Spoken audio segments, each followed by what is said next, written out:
నేను ఒక ఎల్లాలి నోట విన్నానమ్మా 10 ఏళ్ల క్రితం. నాకు ఎప్పుడూ అది మనస్సులో తిరుగుతూ ఉంటుంది. చెరువు సత్యనారాయణ శాస్త్రి గారని మహానుభావుడు ఉండేవాడు. సంస్కృతంలో తెలుగులో దిగ్ధంతి లాంటి పండితుడు. తణుకులో ఓరియంటల్ కాలేజీ ప్రిన్సిపాల్గా పనిచేసి చిన్న వయసులో 52 ఏళ్ల వయస్సులో స్వర్గస్థుడయ్యాడు. బ్రహ్మదేవుడు లాక్కెళ్ళిపోయి ఉంటాడు. ఆయన లోకల్లో పండితులు లేక అనుమానం లేదు. వాళ్ళ ఇంటికి ఏదో మేము సందర్భంలో వెళ్ళినప్పుడు నేను వాళ్ళని ఒకసారి మీరు మా ఇంటికి రండమ్మా అని పిలిచాను. ఆయన సరేనాయా అన్నారు. ఆవిడేమందో తెలుసునా అండి, మేము రావండి, మీరు చెప్పిన సమయానికి మా ఇంటికి అమ్మవారు వస్తుంది. అమ్మవారు రావడం ఏంటి, ఏదో దేవత పూనినట్టు. నాకు అర్థం కాలే. వెంటనే మా ఇంటికి అమ్మవారు వస్తుందండి, 11 గంటలకు మహానైవేద్యం పెడతాం మేము, పరివార దేవతలతో సహా అమ్మవారు వస్తుంది. ఆవిడ ఉన్నప్పుడు మేము లేకపోతే ఎలాగండి, ఏమనుకోకండి, ఆయన వస్తారు, నేను రాను. ఆవిడ కాళ్ళకి దండం పెట్టి నేను బయటకు వచ్చానమ్మా, నువ్వు నిజమైన భక్తురాలివని.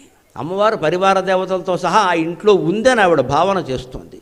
కాబట్టి నైవేద్యం సమయంలో నేను ఎక్కడికి రాను అని చెప్పింది ఆవిడ. ఆయన వస్తారు, కావాలంటే తీసుకెళ్ళండి, నేను రాను, ఏమనుకోకండి. లేదమ్మా, మీరు చేసే పని చాలా గొప్పది, మీలాంటి వాళ్ళని నమస్కారం చేసుకుంటే పుణ్యం మాకు బుద్ధి వస్తుందని వచ్చాను. అది భావన చెయ్యాలి.